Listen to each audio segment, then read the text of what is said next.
Yes, mambo vipi mtazamaji wa Sampromo Media? Karibu kwenye kipindi chetu cha Storytellers, kinachokujuza mengi na kukuhabarisha kuhusu ulimwengu na vyote vilivyomo kwa simulizi zenye mafunzo na kushangaza hata kusisimua pia. Na mimi ndiye msimuliaji wako, niite Miss Story OG.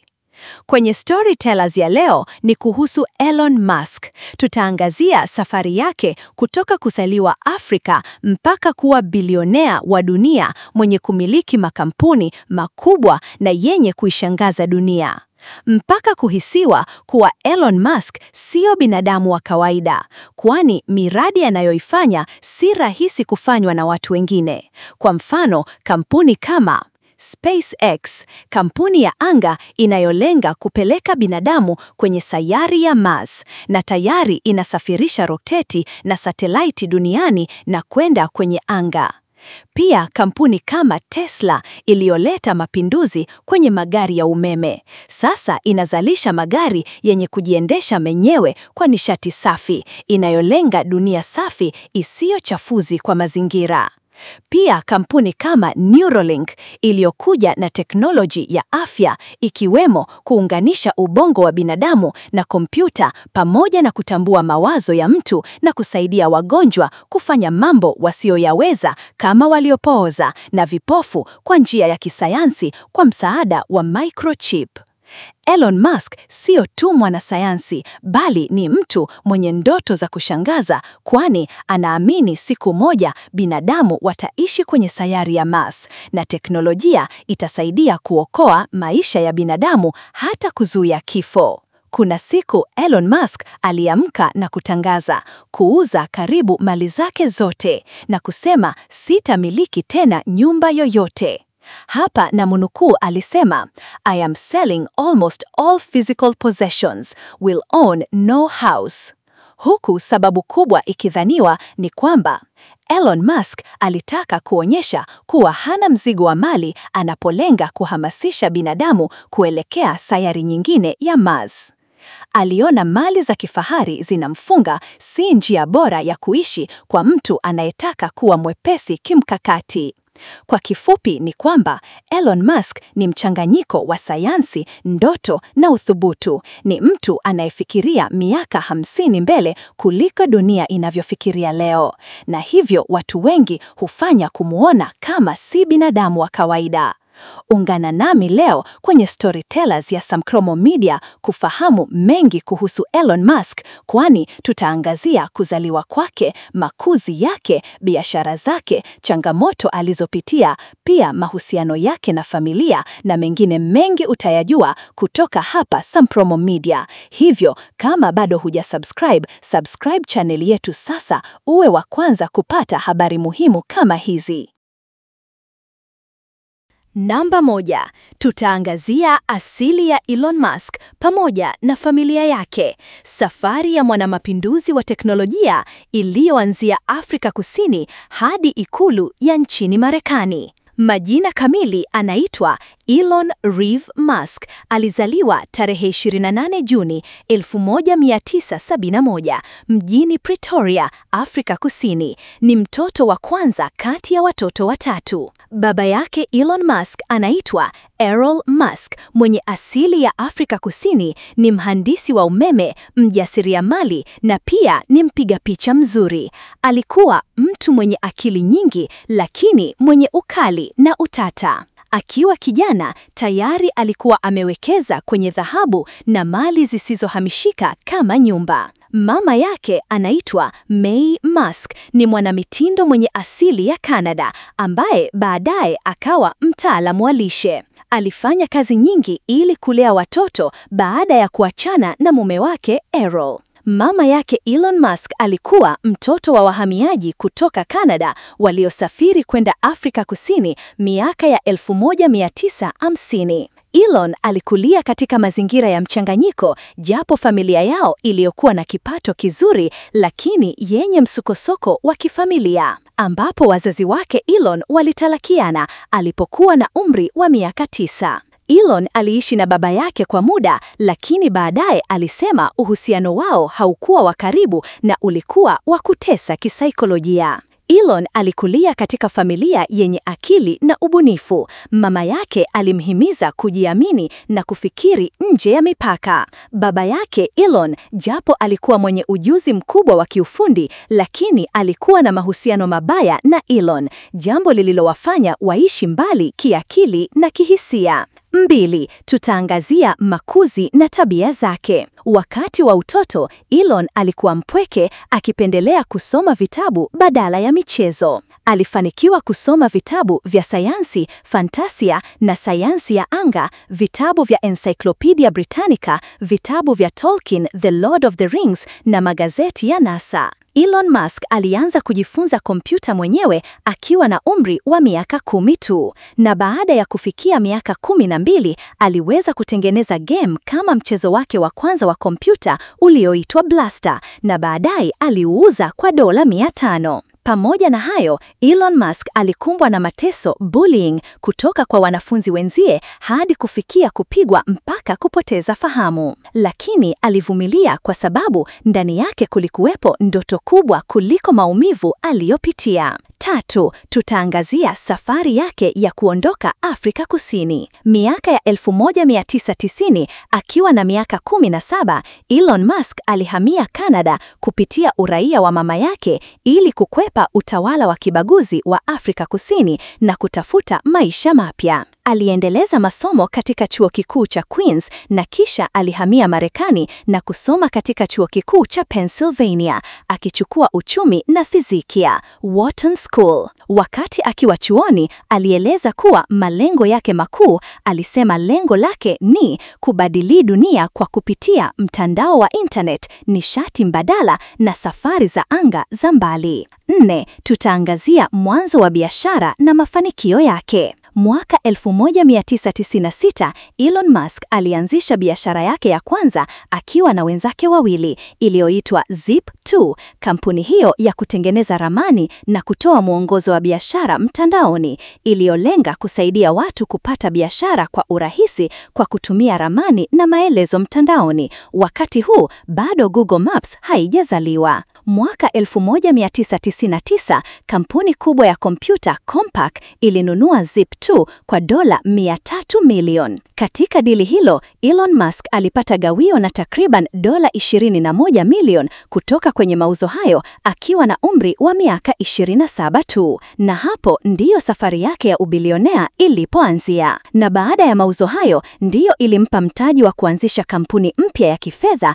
iliyoitwa X.com, iliyofahamika kama benki ya mtandaoni ambayo baadaye ikawa PayPal. Kampuni hiyo iliuzwa kwa eBay kwa $1.5 bilioni, ambapo Elon Musk alipata zaidi ya $660. Na mwaka 2002, Elon Musk alianzisha kampuni SpaceX yenye lengo la kufanya safari za anga kuwa nafuu na kumpeleka binadamu nje ya uso wa dunia mpaka kwenye sayari ya Mars. Hii haikuwa rahisi baada ya kushindwa mara 3 kurusha roketi, na baadaye alifanikiwa kurusha mara ya 4, na kampuni ya NASA ikampa mkataba wa $1.6 bilioni ili kutumia huduma yake. Mwaka 2004 alijiunga na Tesla kama mwekezaji na baadaye akawa CEO.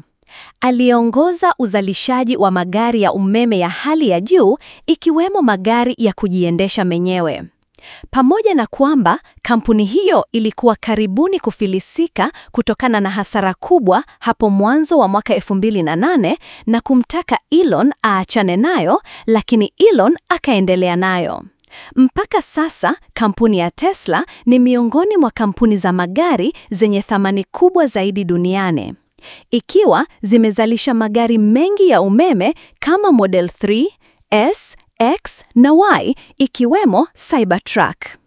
Mwaka 2006, Elon Musk alijiunga na kampuni ya SolarCity inayojihusisha na kusambaza na kufunga paneli za sola kwa nyumba na biashara, kutoa nishati safi ya jua kama mbadala wa umeme wa gridi ya taifa, ambapo inauza mfumo mzima wa usambazaji wa nishati hiyo kupitia jua kwa njia rahisi na gharama nafuu. Kampuni hii ya kusambaza nishati safi kupitia sola ililenga kuondoa utegemezi wa mafuta. SolarCity ilifunga paneli za sola bure kwa wateja. Halafu walikuwa wakilipa kidogo kidogo kupitia mikataba ya muda mrefu ya huduma. Mwaka 2016, Elon Musk alitangaza kuwa Tesla itanunua SolarCity kwa takribani dola bilioni 2.6 kwa lengo la kuunganisha nishati ya jua, yani SolarCity, na magari ya umeme ya Tesla na betri za kuhifadhi nishati kwenye magari yake, yani Tesla Powerwall. Na mwaka huo huo 2016, Elon Musk alianzisha kampuni yake ya Neuralink. Hii ni kampuni ya kiteknolojia ya afya iliyoanzishwa kwa lengo la kutengeneza chip ndogo ya kielektroniki inayoingizwa ndani ya ubongo wa binadamu kwa ajili ya kusaidia wagonjwa walio na matatizo ya neva, paralysis, upofu, kifafa na kadhalika. Pia kuunganisha ubongo wa binadamu moja kwa moja na kompyuta katika siku zijazo, kuboresha uwezo wa ubongo kama kuhifadhi kumbukumbu au kuwasiliana kwa mawazo. Na mwaka huo huo 2016, Elon Musk alianzisha kampuni ya The Boring Company. Ni kampuni ya uhandisi wa miundombinu yenye lengo la kutatua msongamano wa magari kwa kuchimba mitaro ya chini ya ardhi kwa gharama nafuu kwa ajili ya usafiri wa kasi zaidi. Inalenga loop systems, njia maalum ya magari ya umeme kama Tesla kusafiri chini ya ardhi kwa mwendo wa hadi 240 km kwa saa. Pia imepanga kuendeleza teknolojia ya Hyperloop, usafiri wa kasi sana kupitia mabomba ya utupupu. Mfano wa mradi halisi ni ule wa Las Vegas Convention Center Loop. Ni mfumo wa usafiri wa chini ya ardhi mjini Las Vegas. Unatumia magari ya Tesla kusafirisha watu haraka kutoka sehemu moja ya jiji hadi nyingine. Badala ya kutembea kilomita chache kwa dakika 45, unatumia dakika 2 mpaka 5. Huu ni moja ya mradi uliopo tayari na unafanya kazi kwa kupokea maelfu ya abiria nchini Marekani. Na mwaka 2022, Elon Musk alinunua Twitter kwa takribani dola 44 bilioni. Aliahidi kulinda uhuru wa maoni, free speech, akidai Twitter ya awali ilikuwa inaminya mawazo yanayopingana na mfumo fulani. Na mwaka 2023 alibadilisha jina kutoka Twitter na kuwa X. Elon Musk ana mpango wa kuitengeneza kuwa super app, yani isiwe tu mtandao wa kijamii bali pia iwe soko la kidijitali, digital marketplace, mfumo wa mapato kama PayPal, ujumbe wa moja kwa moja, video calls, habari, biashara, AI, yote ndani ya X. 5, tutaangazia mahusiano na wazazi wake. Baba yake Elon inasemekana hawana uhusiano mzuri. Bali na kuwa ni mhandisi na mjasiriamali kutoka Afrika Kusini, mara kadhaa Elon amesema mahusiano yao hayakuwa mazuri. Aliwahi kumuita baba yake mtu mbaya sana na kuwa mwenye roho mbaya. Baba yake alileta utata zaidi alipopata mtoto na binti wa kambo wa familia, jambo lililokemewa sana na Elon. Mama yake Elon, pamoja na kuwa mwanamtendo na mtaalamu wa lisasho nutritionist hadi sasa kutoka Canada, ana uhusiano wa karibu sana na Elon na mara kadhaa wameonekana pamoja kwenye hafla za kifahari ikiwemo hii ya Met Gala 2025. Kwani amekuwa nguzo muhimu katika maisha ya Elon hasa alipohamia Marekani akiwa kijana. 6, tutaangazia mahusiano na wake zake. Mwaka 2000 hadi 2008, Elon Musk alimuoa Justin Musk, mwandishi wa riwaya. Walipata watoto 6, mtoto wa kwanza alifariki akiwa na wiki 10. Walitalikiana mwaka 2008 kwa migogoro ya ndani ya ndoa, lakini wameendelea kushirikiana kulea watoto. Mwaka 2008 hadi 2016, Elon Musk aliingia kwenye mahusiano na Tallulah Riley, muigizaji wa Uingereza. Walioana mara 2. Mara ya kwanza 2010, wakatalikiana 2012. Wakarudiana na kuoana tena 2013, talaka ya pili 2016. Elon alisema bado anamjali sana hata baada ya talaka. Mwaka 2016-2017, Elon Musk aliingia kwenye mahusiano na Amber Heard, mwigizaji wa Hollywood. Mahusiano yao yalikuwa ya muda mfupi lakini yenye kelele nyingi mitandaoni na kwenye vyombo vya habari. Mwaka 2018, Elon Musk aliingia kwenye mahusiano na Grimes Claire Bouchard, msanii wa muziki wa kielektroniki kutoka Canada. Walipata watoto wawili kwa njia ya kawaida na mmoja kwa njia ya surrogate. Hata baada ya kuachana, bado wanawasiliana na kushirikiana kulea watoto. Mwaka 2021 hadi 2022, Elon Musk aliingia kwenye mahusiano na Shivon Zilis, mkurugenzi katika kampuni yake ya Neuralink. Mahusiano yao yalihifadhiwa kwa muda kabla ya vyombo vya habari kuvumbua habari hiyo. Walipata mapacha watoto wawili kupitia mchakato wa IVF, in vitro fertilization. 7. Tutaangazia mahusiano na watoto wake. Mpaka sasa 2025, Elon Musk ana jumla ya watoto 11 waliozaliwa na wanawake tofauti. Anaamini kuwa kupata watoto wengi ni muhimu kwa kuhifadhi kizazi cha binadamu. Amekuwa akisema, teknolojia ikichukua nafasi kubwa sana, jamii za watu wenye akili nyingi hupungua kwa kasi. Pamoja na kwamba Elon Musk ametengana na wazazi wa watoto hao, lakini anaendelea kuwahudumia pia na kuwahusisha kwenye teknolojia, na baadhi yao hupelekwa shule binafsi alizoziunda, aidha Ad Astra au Synthesis huko Marekani. 8. Tutaangazia ukaribu wake na siasa, hasa kupata cheo White House. Mwaka 2024 na 2025, uhusiano na Donald Trump na Elon Musk ulizidi kushamiri. Na tangu kutangaza kugombea tena kwa Donald Trump, hata wakati wa kampeni, Elon Musk alizidi kuwa mstari wa mbele kumsaidia Donald Trump, mpaka jamii ilishangaa ukaribu huo kuna nini. Lakini ni kumbe ni mapenzi tu. Elon Musk alionekana kumuunga mkono Trump mara kadhaa kisiasa. Mwaka 2025, na baada ya Trump kurejea White House, iliripatiwa kuwa alimteua Elon kama mshauri maalum wa teknolojia na nishati.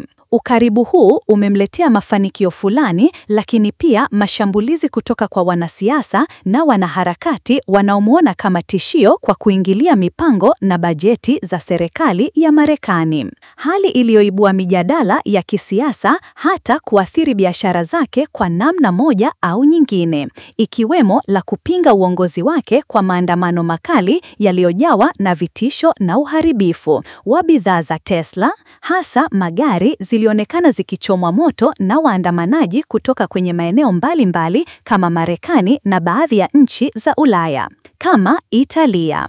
9. Tutaangazia utajiri wake. Kufikia Mei 23, 2025, Elon Musk ndiye mtu tajiri zaidi duniani kwa mujibu wa orodha ya Forbes Real-Time Billionaires, akiwa na utajiri unaokadiriwa kufikia dola bilioni 419.6 za Marekani. Hii inaashiria ongezeko kubwa la utajiri wake, hasa kutokana na mafanikio ya kampuni zake kama Tesla na SpaceX. Kwa mujibu wa ripoti ya Forbes ya Aprili 2025, Musk alirejea nafasi ya kwanza kwenye orodha ya matajiri duniani baada ya ongezeko ya asilimia 75 la utajiri wake kufikia dola bilioni 340.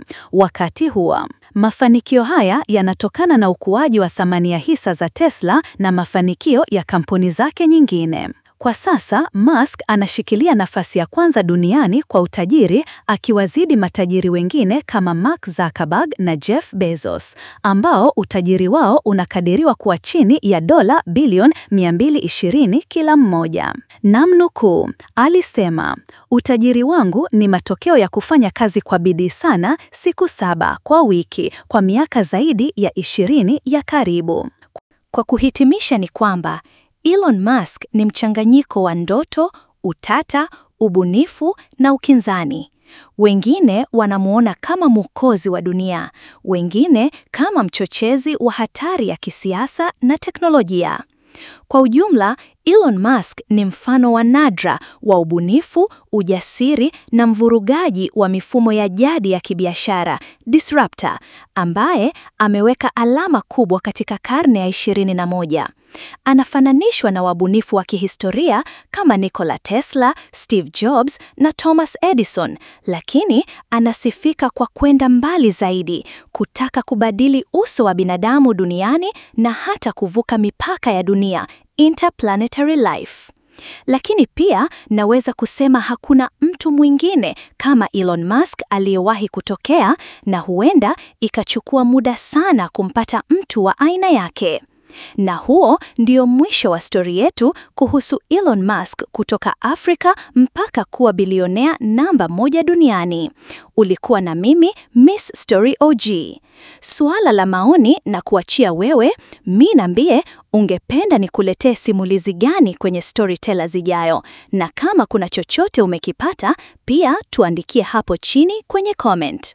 Lakini pia kama bado hujasubscribe, unaweza subscribe chaneli yetu ya YouTube kwa jina la Sampromo Media uwe wa kwanza kupata taarifa zaidi.